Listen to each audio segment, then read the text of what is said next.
what did you notice more? Because this is, it seems to me, the point you cannot pass. The General Secretary, or the Secretary, I've got a mind blip now, haven't I? It's the Secretary General, he's not Mick Lynch, the Secretary General of the United, I'm going to turn all,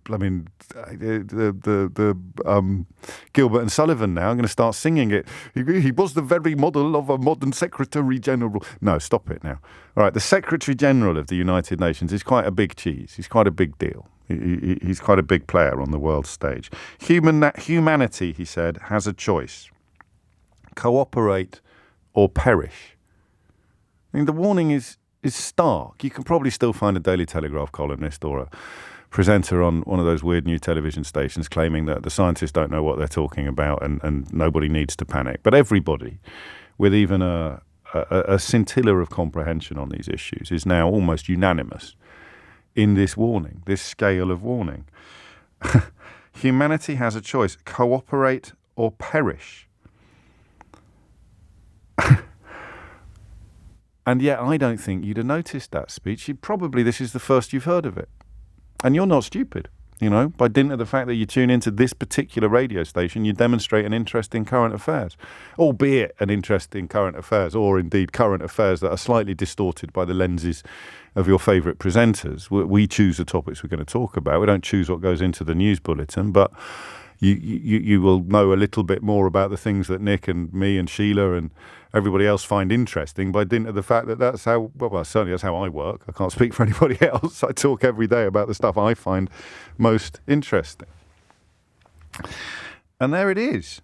You will not be aware, or you will be nowhere near as aware of the United Nations Secretary General's apocalyptic warning yesterday as you are about the people who have climbed up onto a motorway gantry and brought commuters' traffic to a standstill. So if the simple task is to draw attention to the issue, then stopping traffic on the M25 is a more effective intervention than being the Secretary General of the United Nations and delivering an apocalyptic speech in front of pretty much every world leader on the planet. Just think about that for a minute. That's the problem.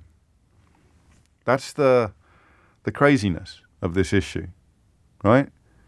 Every world leader on the planet, give or take, is in Sharm el-Sheikh today. Even Rishi Sunak went eventually after insisting that he wouldn't and sending Therese Coffey around the studios to claim that it was just a gathering of people and didn't really mean anything. Even Boris Johnson turned up there to save his career. To save the planet. All the world leaders of note are there. Sunak and Macron, new best friends. I don't know if you've seen the photographs. It looks like a reunion of a 25-year-old boy band. It's quite sweet, actually. Both very well groomed, aren't they? All the world leaders worth a mention. Pretty much, you know, or certainly all the leaders of the free world gathering in one spot to discuss climate crisis, to come up with solutions to our fossil fuel addiction, to look at crises that are posing an existential threat to our species. The planet will be fine. Planet will recover. It's the species that we're talking about. And it gets less attention. It secures less attention than people climbing on a motorway gantry and bringing commuter traffic to a standstill. Now, there it is. There is the problem. I haven't asked you a question yet. I don't know if I can say, how would you solve that problem? Should we do that? I mean, it's only Tuesday. You should still have a little bit of bounce, a little bit of petrol in your tank. How do you solve that problem? What can these people do? Because here's the thing, right? What would you do to save your child's life? To understand these protesters, and I'm not on the same page yet. I'm really not. And I know that I should be. And I have two ways of going. I'm not going to labour this point because I got told off about it yesterday by a very, very good caller over in Thursford in Norfolk. But I will just remind you that I understand the mental impulse at this fork in the road. You know that they're right. You know that what they're doing is necessary and urgent. And unless you've got a better idea, you can't really disapprove of them in good conscience, which means you choose bad conscience. You start slagging them off. You start calling them unhelpful. But what they've done has drawn more attention to this issue than a speech in front of every leader in the free world, delivered by the Secretary General of the United Nations, warning in apocalyptic terms of what is on the road ahead of us unless we take drastic action soon. So how do you solve that problem? How do you solve the very simple problem that these people protesting on the M25 today have managed to garner more attention, more headlines and more coverage than the Secretary General of the United Nations delivering a speech in the company of every leader in the free world warning that if we don't act soon, we will be, in fact, no, we are already on a highway to hell. Warning that humanity has a choice, cooperate or perish. What are those kids up that gantry saying? Sorry, they're not kids. What are those people up that gantry saying? We will perish if we do not do something now. But we ignore the Secretary General of the United Nations, and we are encouraged by all the people who told you Brexit would be brilliant. Boris Johnson was a stand-up guy. Refugees are the real problem facing his country. 12 years of Tory rule has absolutely nothing to do with the state of the NHS or the police or the schools or the borders or whatever it may be. All of those people doffing their caps, tugging their forelocks, shilling furiously for the vested interests of media owners, newspaper owners. They're telling you to hate on these people doing the protests. So what gives? And the crucial point to understand is that they are screaming about our home being on fire. The home we all share is on fire, and they are screaming about it.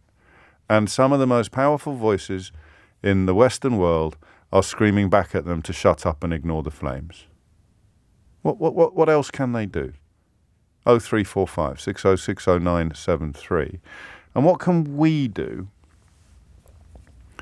about this fundamental problem?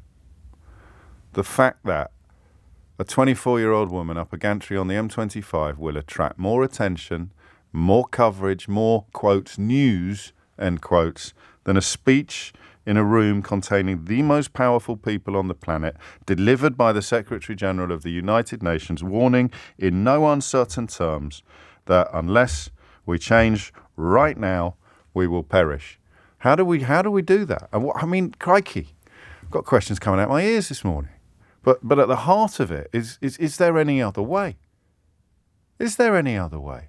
And can I reach you, even if you're stuck there, even if you're furious, even if you've got screaming kids in the back of the car, even if you're going to miss something really important like a funeral or a hospital appointment? Is there any way that these people can impress upon you the urgency of this situation if we're going to ignore the speeches and focus so furiously upon the direct action? Stuart in Tiptree just texted to say, it's easy, James. Just don't look up. And he's right, isn't he? The problem is, and referring back to that film from last Christmas, the problem is it's not just don't look up. It's the energy and the expense that is then put into telling everybody not to look up. And it's still out there. That's the enemy. That's the counterweight. That's the opponent to these people on the gantries.